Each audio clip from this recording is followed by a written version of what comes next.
오늘은 2017년 수능에 출제되었던 16에서 20번 지문 지식의 구분에 관한 내용을 설명해 보도록 하겠습니다. 우선 본문 내용에 들어가기 앞서서 경험론과 합리론에 대한 배경 지식을 쌓고 본문을 살펴보도록 하겠습니다. 간단하게 설명하자면 경험론은 감각적 경험을 통해서 지식을 얻을 수 있다는 입장이고, 합리론은 이성적 판단이나 논리적 판단을 통해서 지식을 얻을 수 있다는 입장, 두 입장의 차이가 있다라고 보시면 되겠습니다. 세부적인 내용을 한번 살펴보도록 하겠습니다. 자, 첫 번째, 지식의 인식 방법입니다. 아까도 설명했듯이 경험론은 감각적 경험을 통해서 인식 가능한 지식만 인정하고 있는 반면에 합리론은 이성적이고 논리적 판단을 통해서 얻을 수 있는 지식만 지식으로 인정하고 있습니다. 두 번째, 지식의 특성입니다. 자, 경험론은 후험적, 그러니까 후천적으로 얻을 수 있는 지식을 이야기합니다. 가변적, 내가 얻었던 지식은 언제든 바뀔 수 있다라는 뜻입니다. 그리고 상대적, A라는 사람과 B라는 사람이 얻은 지식은 다를 수가 있다, 같지 않을 수가 있다라는 뜻입니다. 주관적도 마찬가지입니다. A와 B가 판단한 지식들이 다를 수 있다는 내용이겠죠. 그래서 개별적이라는 특성도 가지게 됩니다.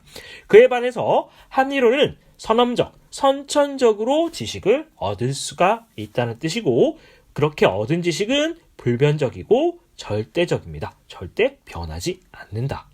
그리고 이러한 지식들은 모두 동일하기 때문에 객관적이고 보편적인 특성을 가진다라고 볼 수가 있습니다. 세 번째, 지식의 확장 가능성입니다. 경험론의 입장에서는 새로운 지식을 발견할 수도 있고, 이러한 지식을 통해서 지식의 확장 가능이 이루어지게 됩니다. 그에 반해서 합리론은 지식의 발견은 가능하지만 이 지식은 이미 선천적으로 존재했던 지식이기 때문에 새로운 지식을 확장하는 것은 불가능하다는 입장입니다. 자, 대표적인 주장을 통해서, 철학자의 주장을 통해서 한번 내용을 살펴보겠습니다. 경험론의 대표적인 사람이 버클리라는 사람인데, 존재하는 것은 지각된다는 것이다. 쉽게 말해서 지각되지 않는 추상적 관념은 존재하지 않는 것이다. 그러니까 감각적으로 경험 가능한 것만 존재한다라고 주장을 했었습니다. 자, 합리론의 대표적인 학자는 데카르트인데, 나는 생각한다, 그러므로 나는 존재한다는 말, 엄청 유명한 말이죠. 이성적 판단이 가능한 자아만 이 세상에 존재하는 유일한 진리다. 자, 이성적 판단만 유일한 진리다 라고 생각하시면 되겠죠. 그래서 경험론의 학자와 합리론의 학자 두 주장이 완벽히 대비되고 있다는 걸 알 수가 있습니다. 그 다음 내용 살펴보도록 하겠습니다. 지식의 획득 과정입니다. 경험론은 관찰과 실험을 통해서 지식을 얻어낼 수 있는 반면에, 합리론은 논리적 사고와 추리를 통해서 지식을 확장해 나갈 수가 있습니다. 그 다음, 가설의 검증 방법입니다. 가설 검증 방법이라는 건 지식을 확장하는 방법이라고 생각하시면 되겠습니다. 자, 경험론은 귀납 논증을 통해서, 합리론은 연역 논증을 통해서 지식을 검증하고 확장해 나갈 수 있다라고 얘기하고 있습니다. 자, 여기서 귀납 논증이라는 건 중학교 때 아마 배웠을 것입니다. 자, 구체적 사례를 종합하여서 일반적인 원리를 도출해 나가는 것을 귀납 논증 방식이라고 설명할 수 있고, 연역 논증은 일반적 원리를 통해서 구체적 실제 사례에 적용해 나가는 방법을 연역 논증이라고 설명할 수가 있습니다. 조금 더 쉽게 설명하자면, 귀납 논증은 작은 사례들을 모아서 하나의 공통된 원리를 만들어내는 방법이고, 연역 논증은 하나의 원리를 통해서 실제 사례에 적용해 나가는 방법이라고 설명할 수가 있습니다. 자, 그리고 경험론의 대표적 학자는 베이컨, 오컨, 홉스, 로크, 휴me, 버클리, 이 학자들이 대표적 학자라고 볼 수가 있고, 합리론의 대표적 학자들은 데카르트, 스피노자, 라이프니츠, 이런 학자들이 합리론을 대표하는 학자들이다 라고 볼 수가 있습니다. 자, 경험론 이후에 영향을 준 학파들에는 과학철학, 논리실증주의, 프래그머티즘, 분석철학 등이 있고 합리론이 후대에 영향을 준 것은 독일의 관념론, 칸트로 대표되는 독일의 관념론 등이 있다라고 볼 수가 있습니다. 관련 학파 같은 경우에는 모의고사 지문에도 자주 등장하는 학파들이기 때문에 한번 눈여겨볼 필요가 있다라고 생각하시면 되겠습니다. 자, 관련 기출문제 이렇게 되게 많이 나와 있는 편입니다. 해당 기출문제들은 EBS 사이트에 들어가서 다운로드 받을 수 있기 때문에 이 해당 기출문제들을 다운로드 받아서 한번 풀어보는 것도 좋은 경험이 되지 않을까 생각해 봅니다. 자, 그러면 본문 내용 한번 살펴보도록 하겠습니다. 첫 번째 문단입니다. 논리실증주의자 포퍼는 지식을 수학적 지식이나 논리학적 지식처럼 경험과 무관한 것과 과학적 지식처럼 경험에 의존하는 것으로 구분한다. 자, 첫 번째 문장 살펴보면 논리실증주의자와 포퍼가 나왔습니다. 아까 앞에 내용을 살펴봤을 때 논리실증주의자들은 경험론자들의 영향을 받았다라고 얘기를 했습니다. 경험론자는 감각적 지식을 통해서 인식을 통해서 지식을 획득할 수 있다고 얘기했었죠. 이 사람들은 경험을 중시하는 사람들이구나 라는 걸 알 수가 있을 것 같습니다. 자, 그리고 지식을 두 가지로 나눴습니다. 경험과 무관한 것, 경험과 관련이 없는 것, 경험에 의존하는 것 이라고 나누어 보고 있습니다. 그 중에서도 경험에 의존하는 과학적 지식은 과학적 방법에 의해서 누적된다, 쌓여간다라고 주장을 합니다. 가설은 과학적 지식의 후보가 되는 것인데 가설의 개념을 설명해주고 있습니다. 과학적 지식의 후보가 되는 것인데 그들은 가설로부터 논리적으로 도출된 이끌어내진 예측을 관찰이나 경험을 통해서 맞는지 틀린지 판단함으로써 그 가설에 시험하는 과학적 방법을 제시한다. 자, 가설은 무엇을 통해서? 관찰이나 실험을 통해서 맞는지 틀린지 참 거짓을 판단하게 된다. 경험론자들의 과학의 그 지식의 입증 방법이랑 되게 비슷하네요. 자, 그 다음 거. 논리실증주의자는 예측이 맞을 경우 포프는 예측이 틀리지 않는 한 그 예측을 도출한 가설이 하나씩 새로운 지식으로 추가된다라고 주장한다. 여기서는 논리실증주의자의 주장과 포퍼의 주장이 갈리게 됩니다. 논리실증주의자들은 예측이 맞는 경우에만 새로운 지식이 추가된다고 얘기했고 포퍼는 예측이 틀리지 않는 한 그 예측이 새로운 지식으로 추가될 수 있다라고 얘기하고 있습니다. 자, 그럼 이 문단 내용 살펴보도록 하겠습니다. 하지만 콰이는 가설만 가지고서 예측을 논리적으로 도출할 수 없다고 본다. 자, 앞서 1문단에서 논리실증주의자와 포퍼는 가설을 통해서 그리고 예측을 통해서 지식을 추가할 수 있다라고 얘기했지만 콰이는 그 입장과 반대 입장을 주장하고 있는 것이네요. 자, 예를 들어서 새로 발견된 금속 M은 열을 받으면 팽창한다는 가설만 가지고는 열을 받은 M이 팽창한 것이라는 예측을 이끌어낼 수 없다. 먼저 지금까지 관찰한 모든 금속은 열을 받으면 팽창한다는 기존 지식과 M에 열을 가했다는 조건들이 필요하다. 이렇게 예측은 기존의 지식들, 여러 조건들을 모두 합쳐야만 논리적으로 도출된다는 것이다. 그러면 콰이는 예측은 모든 조건들을 합쳐야지만 논리적으로 도출될 수 있다고 주장하고 있습니다. 그렇기 때문에 예측이 거짓으로 밝혀지면 정확히 무엇 때문에 예측이 실패한 것인지 알 수 없다라고 이야기를 하고 있습니다. 이로부터 콰이는 개별적인 가설뿐 아니라 기존의 지식들과 여러 조건들을 모두 포함하는 전체적인 지식이 경험을 통해 시험 대상이 되어야 한다는 총체주의를 제안하게 되는 것이죠. 그러니까 부분적인 지식만으로 가설을 검증하는 것이 아니라 모든 전체적인 지식을 통해서 가설을 검증할 수 있어야 되기 때문에 총체주의라는 걸 주장하게 되었다라고 볼 수가 있겠습니다. 세 번째 문단 살펴보도록 하겠습니다. 논리실증주의자와 포퍼는 수학적 지식이나 논리학 지식처럼 경험과 무관하게 참으로 판별되는 분석 명제와 과학적 지식처럼 경험을 통해서 참으로 판별되는 종합 명제를 서로 다른 종류라고 구분하고 있습니다. 자, 경험을 통해서 인식할 수 없는 지식들은 분석 명제로 표현을 하고 경험을 통해서 판별할 수 있는 지식들은 종합 명제로 표현한다 라는 뜻이겠죠. 그러나 콰이는 총체주의, 종합적인 지식으로 대상을 설명해야 한다라는 내용이었죠. 총체주의를 정당하기 위해서 이 구분을 부정하는 논증을 다음과 같이 제시하고 있다. 분석 명제와 종합 명제로 나눌 수 없다라는 입장이 콰이의 입장이다 라고 정리할 수가 있겠죠.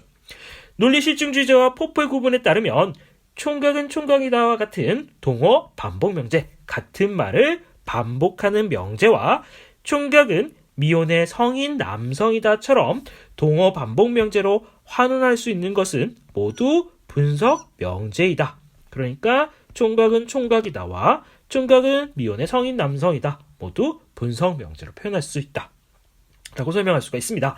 그런데 후자가 분석 명제인 까닭은 전자로 환원할 수 있기 때문이다. 여기서 후자라는 건 두 번째 문장이겠죠. 총각은 미혼의 성인 남성이다를 총각은 총각이다에 대치할 수 있는 것은 같은 의미를 가진 말이기 때문에 바꿀 수가 있고 이렇기 때문에 분석 명제로 볼 수 있다라는 뜻으로 해석하시면 되겠습니다. 이러한 환원이 가능한 것은 총각과 미혼 남성이 서로 동의적 표현이기 때문인데 그게 왜 동의적 같은 의미의 표현인지 물어보면 이들은 서로 대체하더라도 명제의 참 또는 거짓이 바뀌지 않기 때문이라고 할 것이다. 그러니까 순서를 바꾸더라도 내용을 바꾸더라도 총각과 미혼의 성인 남성의 내용이 바뀌지 않고 명제 참 또는 거짓이 바뀌지 않는다는 뜻이겠죠. 하지만 이것만으로 두 표현의 의미가 같다는 것을 보장하지 못한다. 그러니까 총각이라는 단어가 결혼하지 않은 성인 남성이라는 단어의 뜻이 왜 두 개가 같은지를 설명하지 못하기 때문에 동의적 표현은 언제나 반드시 대체 가능해야 한다는 필연성의 개념에 다시 의존하게 된다. 그러니까 총각과 미혼 남성은 미혼에 결혼하지 않은 남성은 서로가 대체 가능해야 한다는 개념에 다시 의존할 수밖에 없게 됩니다. 이렇게 되면 동의적 표현이 동어 반복 명제로 환원한 것이 되어서 필연성의 개념은 다시 분석 명제의 개념에 의존하게 된다는 순환론에 빠지게 된다. 이런 순환론은 언제 우리가 많이 겪게 되냐면 사전을 찾아볼 때 많이 겪게 됩니다. 그래서 여기 참가라는 단어를 살펴보면 모임이나 단체 또는 일의 관계에서 들어간다 라고 나와 있습니다. 이게 뭐지? 라고 해서 연관검색어에 참여를 찾아보면 어떤 일에 끼어들어서 관계한다? 아까 참가의 내용이랑 단어 뜻이 비슷하죠? 그럼 참석도 연관검색이 있으니까 찾아보면 모임이나 회의 따위의 자리에 참여한다? 참여한다? 참가한다? 참석한다? 의미가 다 비슷하기 때문에 이게 무슨 뜻이지? 라고 혼란이 오게 되는 걸 순환론의 오류, 순환논증의 오류라고 설명하는 것입니다. 따라서 콰이는 종합명제와 구분되는 분석명제가 존재한다는 주장은 근거 없다는 결론에 도달한다. 그래서 분석명제의 존재를 부정하게 되는 것이죠. 분석명제라고 하는 건 순환논증의 오류에 빠질 수 있기 때문에 분석명제는 한계점이 드러난다라고 생각하시면 되겠습니다. 그 다음 문장입니다. 콰이는 분석명제와 종합명제로 지식을 엄격히 구분하는 대신 경험과 직접 충돌하지 않는 중심부 지식과 경험과 직접 충돌할 수 있는 주변부 지식을 상정한다. 이제 지식의 종류를 다르게 나누고 있습니다. 중심부 지식과 주변부 지식. 중심부 지식은 상대적으로 경험과 직접 충돌하지 않고 주변부 지식은 상대적으로 경험과 직접 충돌하는 특징을 가집니다. 경험과 직접 충돌하여 참과 거짓이 쉽게 바뀌는 주변부 지식과 달리 주변부 지식의 토대가 되는 중심부 지식은 상대적으로 견고하다. 그러니까 절대 변하지는 않는 건 아니지만 상대적으로 변화의 정도가 적다라고 보시면 되겠습니다. 그러나 이 둘의 경계를 명확히 나눌 순 없기 때문에 콰이는 중심부 지식과 주변부 지식을 다른 종류라고 하지는 않는다. 그러니까 경계가 명확하지 않기 때문에 중심부 지식은 여기까지, 주변부 지식은 여기까지 이렇게 나눌 수는 없고 다른 종류도 아니다 라고 설명하고 있습니다. 수학적 지식이나 논리학 지식은 중심부 지식의 한가운데 있어 경험에서 가장 멀리 떨어져 있지만 그렇다고 경험과 무관한 것은 아니라는 것이다. 그런데 주변부 지식이 경험과 충돌하여 거짓으로 밝혀지면 전체 지식 어느 부분을 수정해야 될지 고민하게 된다. 그러니까 지식이 거짓으로 밝혀진다면 어떻게 수정이 이루어져야 되는데 어느 부분을 수정해야 될지 고민에 빠지게 되는 것이죠. 주변부 지식을 수정하면 전체 지식의 변화가 크지 않지만 중심부 지식을 수정하면 관련된 지식이 많기 때문에 전체 지식도 크게 변하게 된다. 그래서 대부분의 경우에는 주변부 지식을 수정하는 쪽을 선택하겠지만 실용적 필요 때문에 중심부 지식을 수정하는 경우도 있다. 그리하여 콰이는 중심부 지식과 주변부 지식이 원칙적으로 모두 수정의 대상이 될 수 있고 모두 수정할 수 있고 지식의 변화도 더 이상 개별적 지식이 단순히 누적되는 과정이 아니라고 주장한다. 그러니까 지식이 단순히 누적되는 것이 아니라 수정해 가면서 변화한다 라고 설명하고 있습니다. 자, 마지막 문단입니다. 총체주의는 특정 가설에 대해 제기되는 반박이 결정적인 것처럼 보이더라도 그 가설이 실용적으로 필요하다고 인정되면 언제든 그와 같은 반박을 피하는 방법을 강구하여서 그 가설을 받아들일 수 있다. 자, 특정 가설이 기존의 지식이 틀렸다라고 반박을 하면 기존의 가설이 실용적으로 필요하다고 인정되면 가설을 폐기하는 것이 아니라 반박을 피하는 방법을 연구해서 가설을 그대로 이어나갈 수 있다라고 주장하고 있습니다. 그러나 총체주의는 A면서 동시에 A가 아닐 수 없다와 같은 논리학 법칙처럼 아무도 의심하지 않는 지식이 분석 명제로 분류해야 되는 것이 아니냐는 비판에 답을 해야 하는 어려움이 있다. 그러니까 이것은 뭐 때문에 답이 될 수 없다라고 이제 얘기를 할 수 없는 한계에 부딪히게 된다라고 정리를 할 수가 있습니다.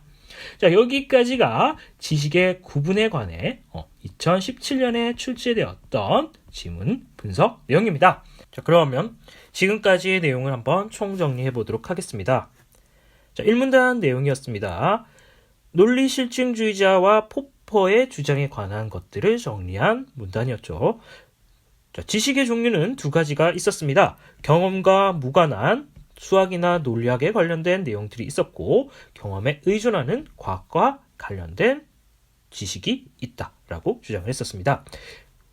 그 중에서도 과학적 지식은 가설로부터 논리적으로 도출되어 예측을 관찰이나 실험 등의 경험에 의해서 판단할 수 있다라고 얘기를 했었습니다.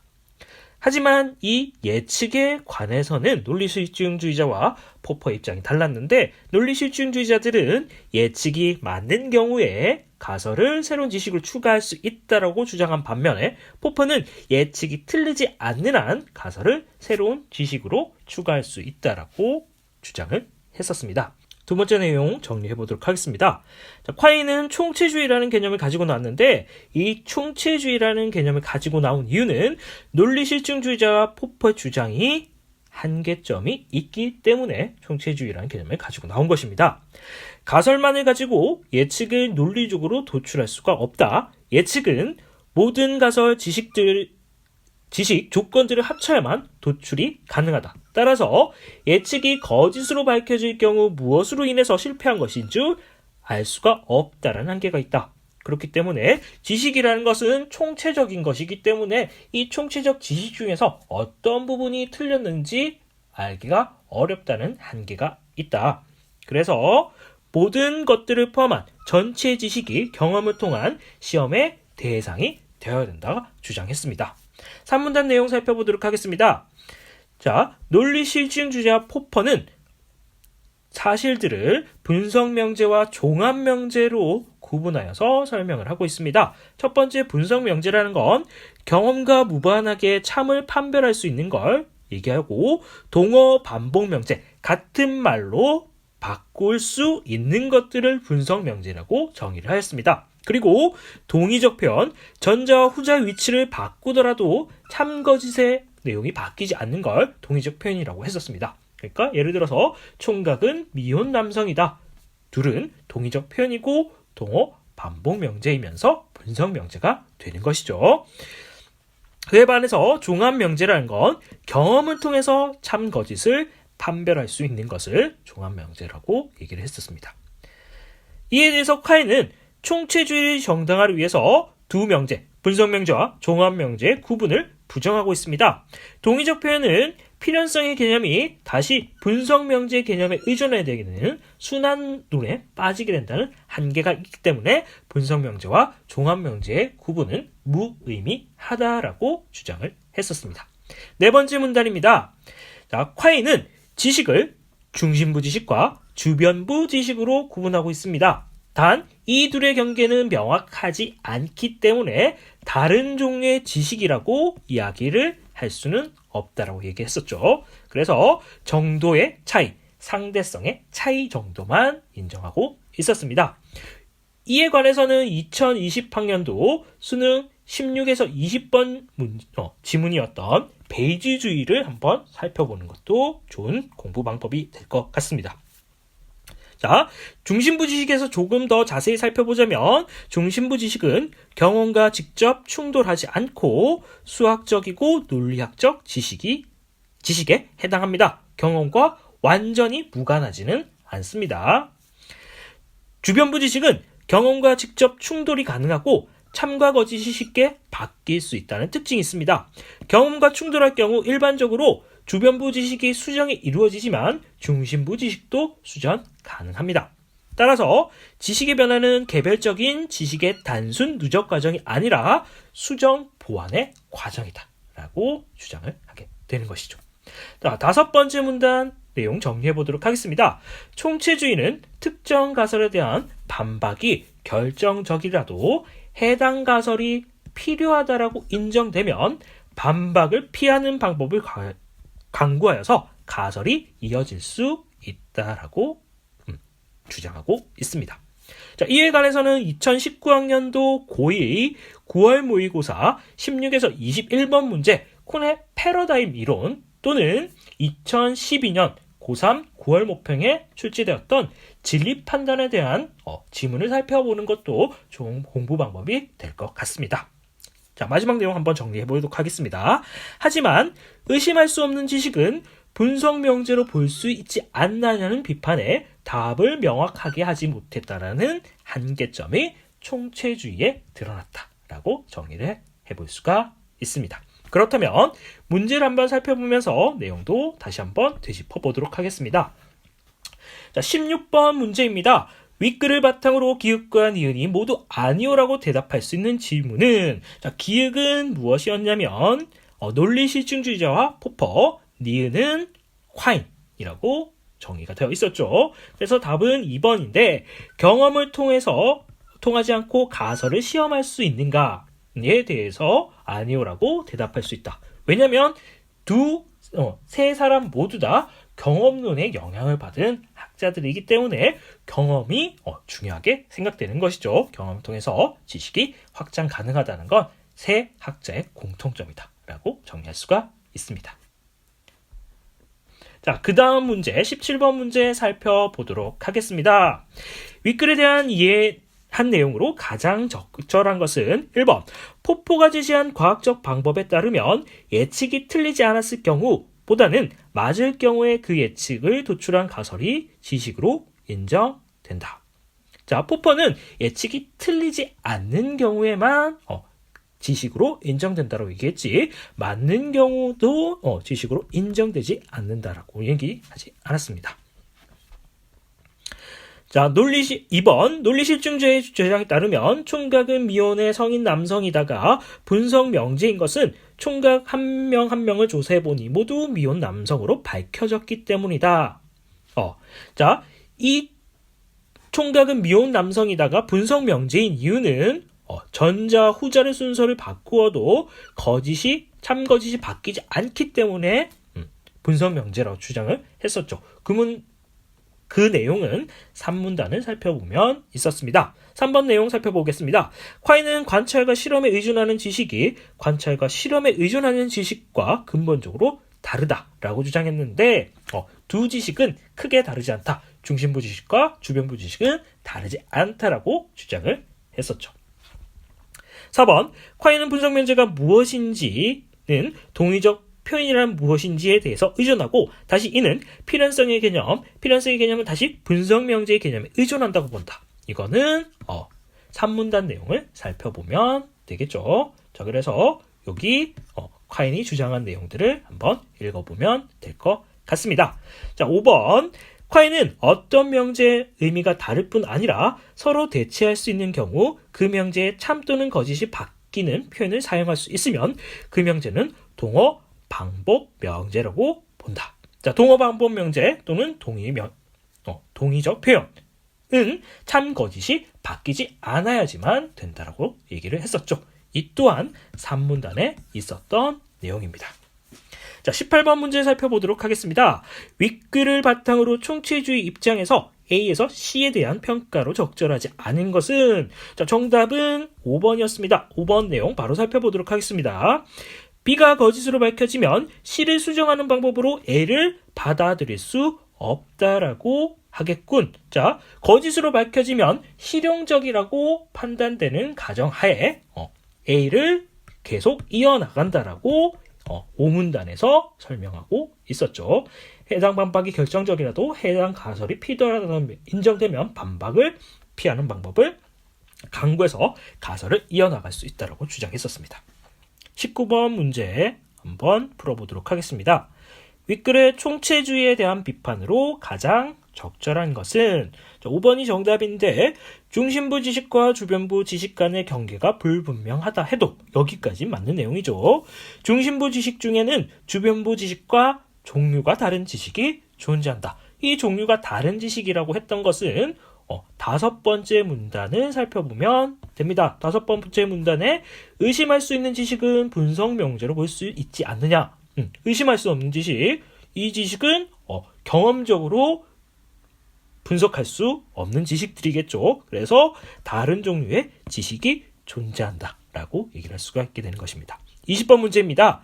디귿과 바꾸어 쓰기에 가장 적절한 것은 디귿은 여기 보면 도달한다 라고 나와 있습니다. 도달한다를 바꾸어 쓸 수 있는 것은 가장 적절한 것은 다다른다. 2번으로 정답을 체크해 주시면 될 것 같습니다.